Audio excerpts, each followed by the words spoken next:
They don't warn you when life decides to snap you in half. It doesn't knock on your door. It doesn't give you time to prepare. It doesn't ask if you're ready. It just comes.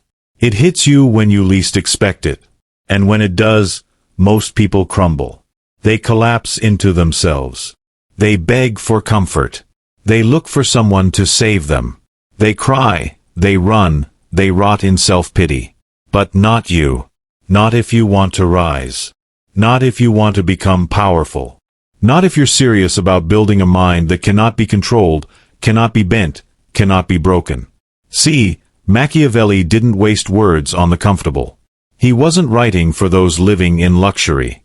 He spoke to those who had been discarded, betrayed, and left in the dark. He spoke to the ones who had tasted life's cruelty. Because that's where the real game begins. When life breaks you, it's not just pain, it's a test. It's the moment where you meet yourself without the lies, without the masks, without the distractions. You want to know who you truly are? Let everything fall apart. Let the money go. Let the people leave. Let the future look uncertain. That's when your real self is exposed. If your mind is weak, you'll rot there. You'll beg for pity. But if your mind is cold, sharp, detached, if you learn to sit with the pain, dissect it, and starve the weakness inside, you'll evolve. Pain isn't your enemy. Pain is your teacher. It separates the fragile from the forged. If you let it, pain will hammer you into steel. It will turn your mind into something that nothing can bend ever again. This world doesn't care how you feel. It only cares about what you become. And when they leave you in the dark, when you are forgotten, when no one comes to rescue you, don't scream. Sit still. Sit in silence. Watch yourself. Study your thoughts. Dissect your emotions. Find where the weakness lives. Then starve it. Don't reach outward. Reach inward. Because once you build a mind that doesn't collapse under pressure, you become untouchable. You become someone they cannot control again. You are not here to be liked. You are not here to stay soft. You are here to become dangerous to anything that has ever tried to break you. Dangerous not because you lash out, not because you rage, but because you don't bend. Because you stand in silence and let the storm hit, and you refuse to flinch.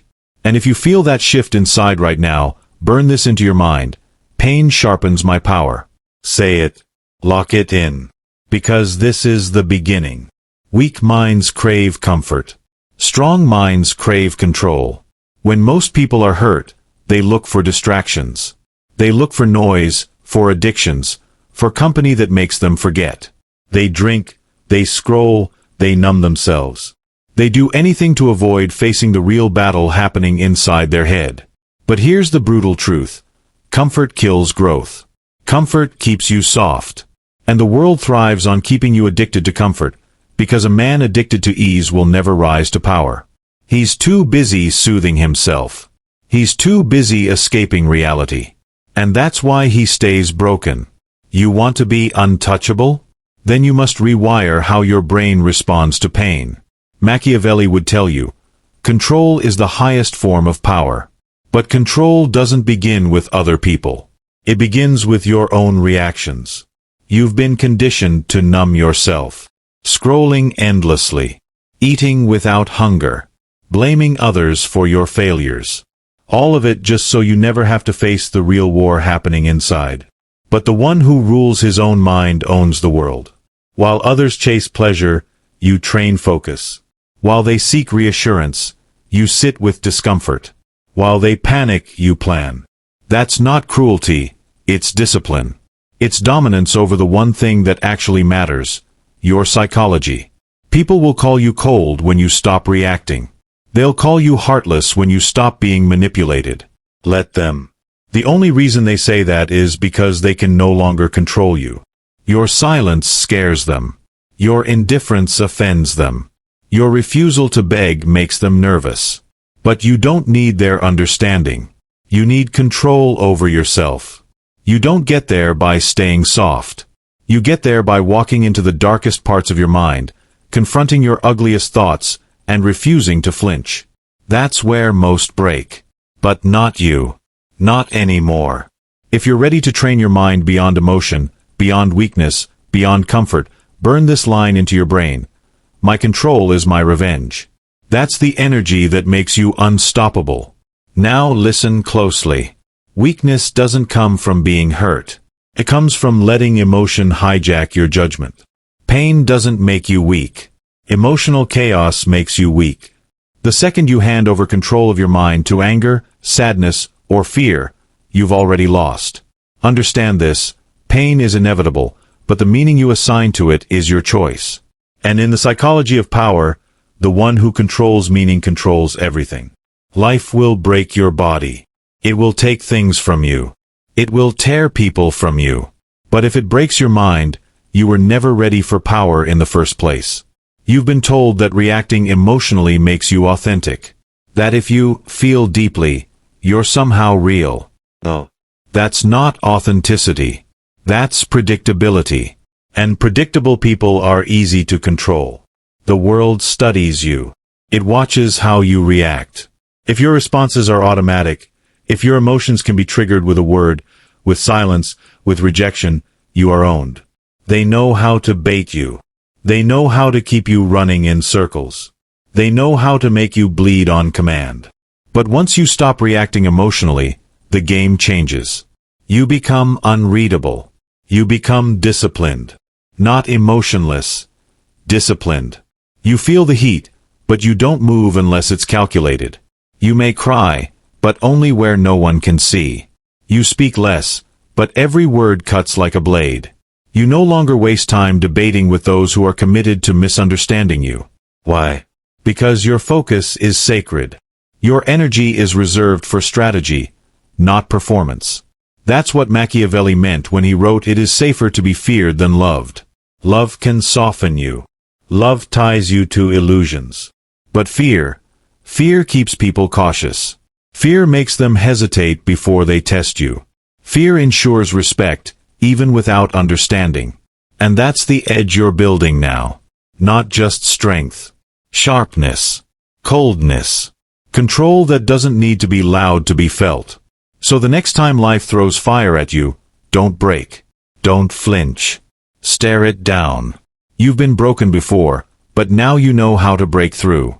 That's the difference between who you were and who you're becoming. And if you're ready to choose mental dominance over emotional chaos, say it, I feel nothing. I move with precision. That is your new code. But listen carefully. This code only works if you rewrite your narrative. Most people stay broken because they cling to the story life handed them. They wear their suffering like a badge. They make their pain their identity. They tell everyone what happened to them, hoping for pity, hoping someone will validate their wounds. But pity is not power. Machiavellian power is not earned through sympathy. It is seized through mental warfare. You want to be untouchable? Then rewrite your story right now. Tear down every narrative that says you are a victim. Burn every script that says life owes you something. Life owes you nothing. But it will give you power if you're ruthless enough to take it. Your trauma is not your identity. Your pain is not your truth. Stop wearing it like a crown. Stop telling people that's who you are. That was a phase, a test, a storm. But it is not you. You are not here to remind the world what broke you. You are here to show the world what you became after it. People will remind you of your past. They'll try to hold you to the version of yourself that suffered. Let them. Just make sure that version doesn't exist anymore. That's how you control the narrative. You don't explain. You kill off the weak version of yourself. You bury him. Machiavelli understood perception is more powerful than reality. So when you speak, make your words cut. When you move, let silence carry weight. When they doubt you, don't explain. Exceed. Life will hit again. Betrayal will return. Loss will strike. But this time, you won't collapse. You'll calculate. You'll adapt. You'll use it. Because a mind trained in pain is fluent in strategy. There will be nights where your mind feels like your enemy. Nights where you'll want to disappear. But in those moments, the choice will always be the same: collapse or construct. collapse into weakness, or construct a mental empire. The mind doesn't respect motivation. It respects discipline. So train it. Etch this truth into your blood. You are not the damaged version of your past. You are the weapon that version created. Say it. Own it. Believe it. This is how you rise. This is how you start becoming dangerous. There's a brutal law of life most people will never accept. Nobody is coming to save you. Not your friends, not your family, not some higher power waiting to step in at the perfect time. The world isn't built to rescue you. It's built to test you. And the second you stop waiting for help, you unlock a power that terrifies everyone. Complete self-reliance. That's why so many people stay weak. They waste years waiting. Waiting for someone to validate them. Waiting for permission. Waiting for the perfect conditions. Waiting for luck. But waiting is decay. Waiting rots the mind. Machiavelli warned, "Fortune favors the bold, not the idle. Life rewards the one who seizes, not the one who hesitates. If you don't act, if you don't seize, you are nothing but prey. And predators don't pity prey, they consume it. This is why the broken stay broken. Because they confuse survival with strength. They think crawling through the storm means they've grown. But if crawling doesn't transform you into something sharper, colder, more dangerous, then all you did was suffer for nothing. Pain is not enough. Survival is not enough. The test isn't whether you can endure, it's whether you can convert. When betrayal cuts you open, do you bleed endlessly, or do you forge the wound into armor? When abandonment strips you bare, do you rot in loneliness, or do you turn solitude into strategy? When failure slaps you to the ground, do you stay down, or do you calculate your return like a hunter stalking prey? That's the difference. Weak people experience pain. Powerful people use it. Think about this. Every scar on your body, every scar on your mind, is evidence that life tried to kill you, and failed. The scar is proof of survival, but it's also an invitation. Will you wear it as decoration, or will you weaponize it as memory? Weak men display scars to gain sympathy. Strong men hide them, not out of shame, but because they've already extracted the lesson. They don't need recognition. They don't need applause. They carry the knowledge silently. That's why their presence feels heavier. That's why their silence intimidates. Because you can sense, this one has walked through fire, and he did not crawl out weaker. Now, let me break the illusion society sold you. You were told healing means returning to who you were before the wound. That's a lie. You don't return. You don't go back. You don't restore the innocence that was destroyed. True healing is not recovery. It is replacement. You replace weakness with strength. You replace naivety with cunning. You replace dependency with self-mastery. You don't heal into your old self. You evolve into someone new. Someone the old version of you could never have imagined. That's why when people meet you after the storm, they say you've changed. Of course you've changed. That was the point. To stay the same after pain is to waste it. Pain is currency. You either spend it to buy power, or you let it rot in your pocket. And make no mistake, people hate when you evolve. They preferred the weaker version of you. The one who begged. The one who explained. The one who depended. That version was easier to manipulate. That version was predictable. Now you're unreadable. Now you're cold. Now you're calculating. They'll call you arrogant. They'll call you cruel. They'll call you heartless. Let them. Their insults are proof you've grown beyond their grasp. Remember this. When you stop needing, you start ruling. Machiavelli understood power isn't about brute strength. It's about perception. Control perception, and you control outcomes. That's why rulers didn't survive on muscle alone. They survived on fear, respect, and the ability to make others doubt themselves. But you cannot control perception if you are emotionally weak. If people can predict your reaction, they can control your reputation. That's why discipline matters more than raw power. The silent man is feared more than the loud one.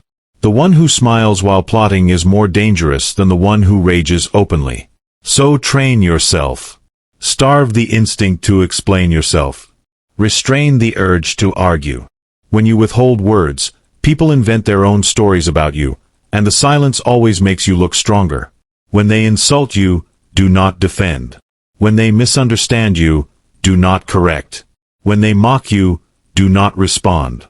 Their noise dies without your reaction. Their words rot in the air because you did not breathe life into them. That's power. Silence is not weakness, it's control. And the one who controls himself, controls the room. Now, let's expose another truth. The world wants you dependent. Entire systems are built to keep you craving validation, attention, distraction. Why? Because dependency keeps you weak. A man who needs comfort will pay for it. A man who needs attention will sell his soul for it. A man who needs approval will betray himself for it. That's why you must make solitude your ally. Loneliness is only a curse for the dependent. For the disciplined, solitude is a fortress. In solitude, you sharpen your thoughts. You dissect your enemies. You rewire your instincts. You build strategies no one else can see. The world thinks you're idle, but you're not. You're constructing. You're forging. Look back on history. The most dangerous men were not the loudest. They were the ones who disappeared for months, for years, only to return with power no one saw coming. That's the art of vanishing. Vanish to sharpen, reappear to dominate. People mock what they don't understand. When you withdraw, they'll call you antisocial. When you stop explaining, they'll call you arrogant. When you choose silence over noise, they'll call you strange. Let them speak. Their opinions are confessions of their dependency. They cannot imagine surviving without constant distraction. You, however, are building something else. A mind that is sovereign. A mind that is immune to validation. A mind that doesn't collapse when ignored, because it feeds itself on discipline. You want an edge? This is it. Self-sufficiency is the highest currency of power. Think about it. If you don't need money, no one can buy you. If you don't need validation, no one can manipulate you. If you don't need comfort, no one can enslave you. The man who needs nothing becomes untouchable. But this doesn't happen overnight. It happens through brutal training. It happens when you deliberately deny yourself what the weak crave. When you embrace discomfort. When you make pain a habit. Cold showers. Empty rooms. Long silences. Sleepless nights. Long walks with nothing but your thoughts. These are not punishments. They are weapons. They strip away dependency. They rewire your mind to be content with nothing, so when the world tries to break you by taking everything, you smile. Because you've trained in the absence. This is why Machiavelli said, "It is better to be feared than loved." Love makes you dependent. Fear makes you free. Love is fragile. It can be lost, betrayed, abandoned. But fear lingers even in silence. Don't misunderstand. This doesn't mean hate everyone. It means don't build your power on being liked. Build it on being respected. Respected for your silence, your restraint, your discipline, your ruthlessness when necessary.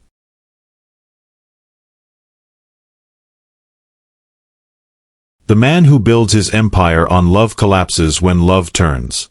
The man who builds his empire on fear stands, even when everyone deserts him. And you are building an empire of the mind. The external will follow. But the internal comes first. You've been tested. You've been broken. But if you're listening to this, it means you're still breathing. And if you're still breathing, you still have weapons to forge. Repeat this until it burns into your mind. I need nothing. I control everything. Every time you feel the pull of dependency, say it. Every time you crave pity, say it. Every time you want to explain yourself, say it. Until it becomes a code. Until it becomes the spine of who you are. Because when the next storm comes, and it will, you won't just survive it. You'll use it. You'll sharpen yourself against it. You'll rise colder, clearer, and more dangerous than before. That is the psychology of power. That is the art of becoming untouchable. And if you want proof you're on the right path, notice the reactions around you. As you grow sharper, they'll say you've changed. As you grow colder, they'll accuse you of arrogance. As you grow silent, they'll call you distant. These are signals. These are confirmations. The discomfort you cause in others is evidence of the discipline you've built inside yourself. They are unsettled because you've become unreadable. They are threatened because you no longer beg. They are disturbed because you no longer need. And in their discomfort, you gain leverage. That's the shift. That's the pivot from being controlled to becoming the one who controls. And once you cross that line, there is no going back. Remember this, the world will not forgive your power, but it will respect it. And respect lasts longer than sympathy ever could. So choose. Do you want their comfort, or do you want their caution? Do you want to be liked, or do you want to be remembered? The weak choose comfort. The powerful choose caution. And you are no longer weak. This is the law of the broken who rise. There's a final truth, one most people never dare to face. Power has a cost. Not the cost society tells you about, the sacrifice of hard work or time. No. The real cost is much darker. It's isolation. It's paranoia. It's becoming the kind of person who is no longer understood, no longer relatable, no longer softened by the illusions that keep others comfortable. That's why most never pursue true power. They stop at halfway strength. They become disciplined, but not ruthless. Sharp, but not cold. They want to grow, but they don't want to pay. They want to dominate, but they also want to be loved. But the two cannot coexist. Machiavelli was right, a ruler must choose. To be loved, or to be feared. Not both. Because love is fragile. Love depends on others. Fear depends on you. And if you are to walk this path, you must accept something most will never say aloud. To be truly untouchable, you must kill your dependence on love. That doesn't mean rejecting it if it comes. It means never needing it. Never building your identity on it. Never allowing it to become your leash. Because love can soften a blade. Fear only sharpens it. This is where the weak fail. They want power but cling to comfort. They want to rise but crave applause. They want freedom but demand companionship. They do not understand. These cravings are chains. And as long as you are chained, you will never rule. So here's the test. Can you live unseen? Can you rise without recognition? Can you fight wars in silence, knowing no one will thank you? Can you strip yourself of applause and still keep moving? If you can't, you are not ready. But if you can walk through a season of silence without collapsing, if you can endure the nights where nobody claps and nobody calls, if you can live without comfort and still sharpen your mind, then you have crossed into a territory few ever reach. That is sovereignty. That is becoming your own master. That is the threshold of true power. Let's speak of enemies, because you will face them.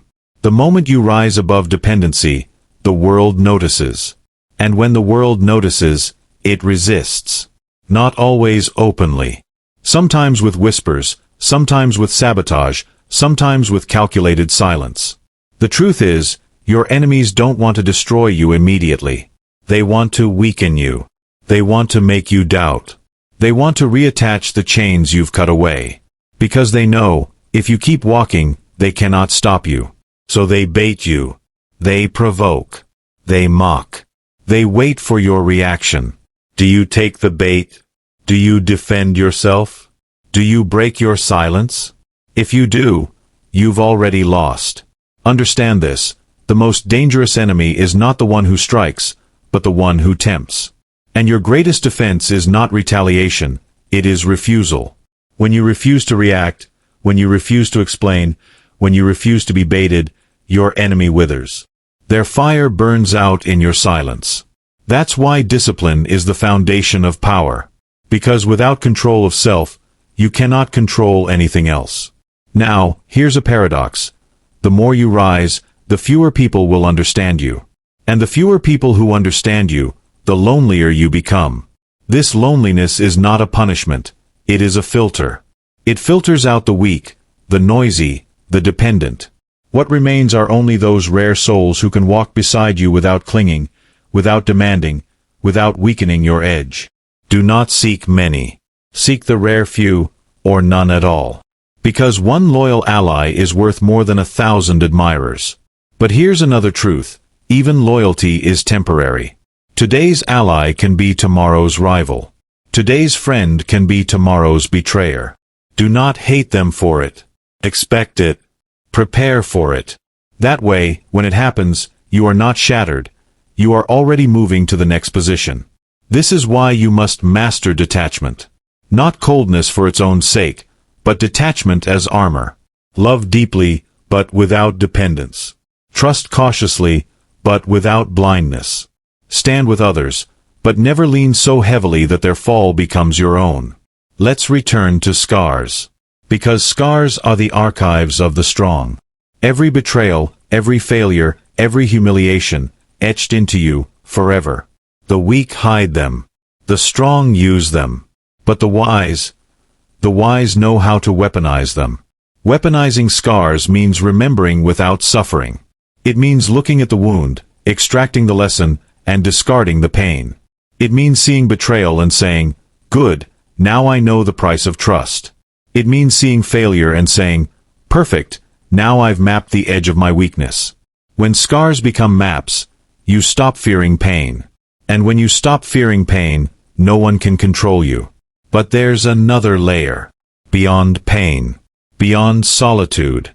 Beyond discipline. The layer most people never reach.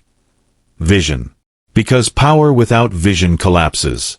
Strength without direction rots. You can sharpen the blade endlessly, but if you never decide where to strike, you will die with a weapon unused.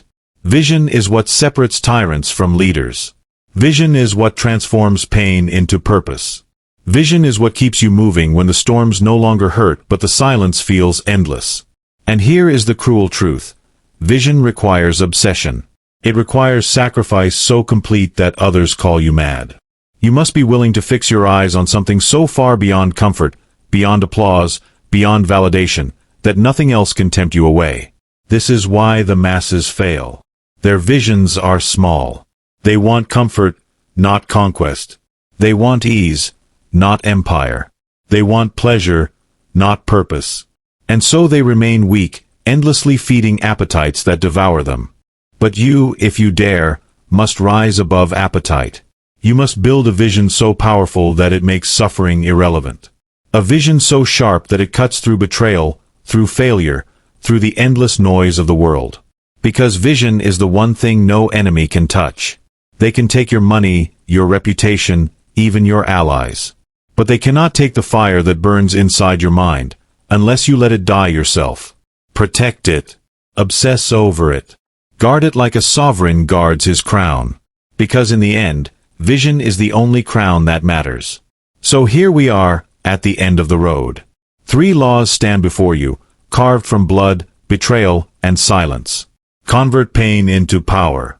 Never suffer without extracting the lesson. Kill dependence. Need nothing. Build your strength on self-sufficiency. Obey vision. Live and die by it. Let it shape you into something untouchable. Follow these, and you will rise. Slowly, silently, but undeniably. Your enemies will whisper. Your friends will fade. The masses will misunderstand. But none of it will matter, because you will no longer be built on them. You will be built on scars, on solitude, on vision. And that makes you dangerous. So choose carefully. Because once you walk this path, there is no return. You will not be loved the same. You will not be understood the same. You will not even see yourself the same. You will be feared. You will be respected. You will be untouchable. And that, in the end, is the price and the reward of becoming unbreakable.